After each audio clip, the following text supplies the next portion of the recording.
Ready?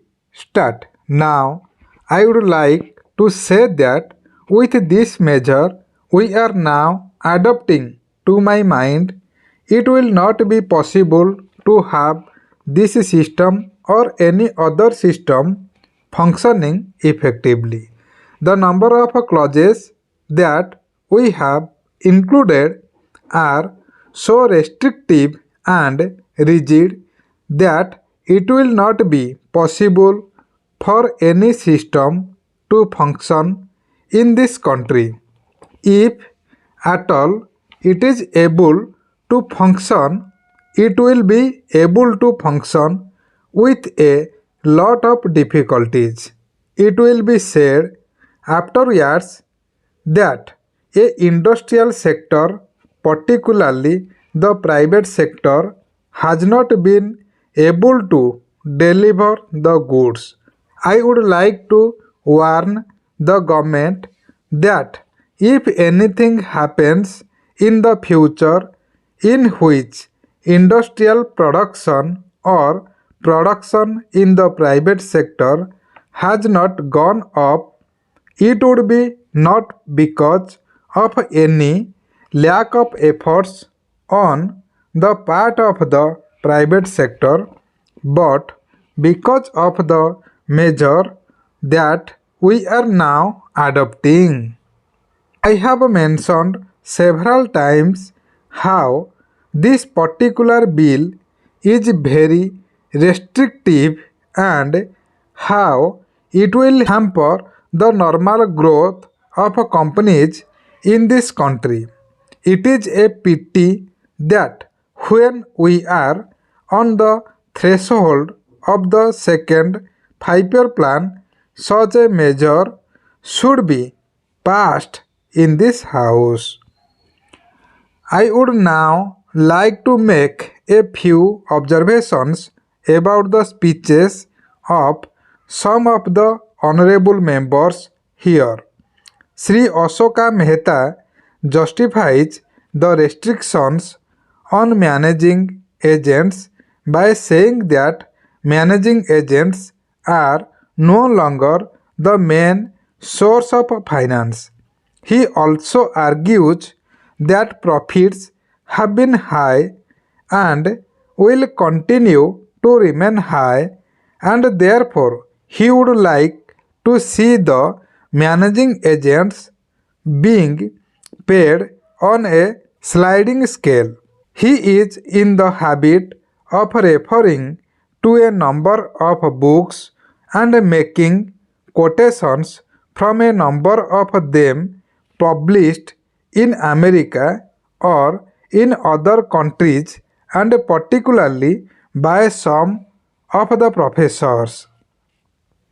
I would also like to mention to him that even when companies are floated, it requires a certain amount of confidence amongst the investing public, and it is because a particular firm is managing a particular company that this confidence is created in the investing public. Even there, as the Honorable Finance Minister has said, there is a sort of overall tight control. New banks and insurance companies are not floated nowadays. What you have are the few banks which are existing and the few insurance companies that are existing. The other point is that the credit worthiness of the managing agency firm does count to a certain extent in getting credit from the banks and other financial institutions. Yesterday, it was mentioned by honorable friend that the crux of the problem is the question of payment of a remuneration to a particular managing agency system. He said that in this bill, a definite encouragement has been given to the alternative type of management, namely the managing director or the manager, where an individual has been permitted to take 5%, while in the case of the managing agency, it has been permitted to take about 10%. I would like to point out to him that it is not merely the question of remuneration which will decide the alternative type management. The remuneration is not a very important thing unless and until you allow a certain amount of flexibility for any system to function. It will not be possible to evolve any other system to take the place of the managing agency system. In spite of so many shackles, you may find that those few business houses which are carrying on now may have to carry on the present basis. You may not find many new people coming in the field. Several times it has been mentioned in this house why the business community has not prescribed for itself a code of conduct.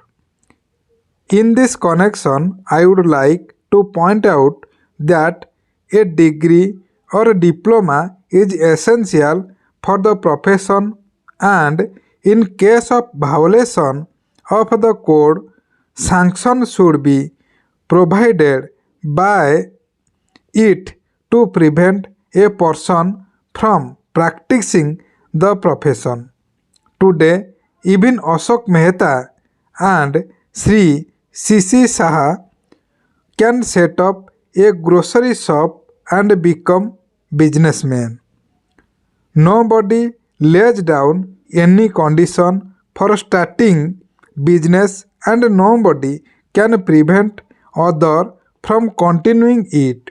But I would like to point out that with regard to the code of conduct, there is a certain amount of ethics, and there are certain standards and traditions on which business houses function. If a particular firm has not got proper ways of managing its business, you will find that that business house will find it difficult to function, and it would be difficult for it to command the confidence of the business community. It would not be possible for it to function as effectively as a firm which has proper ways of managing its business. That is sufficient as a code of conduct. It is not possible to prescribe a certain code of conduct in the manner it has been done for the profession in general.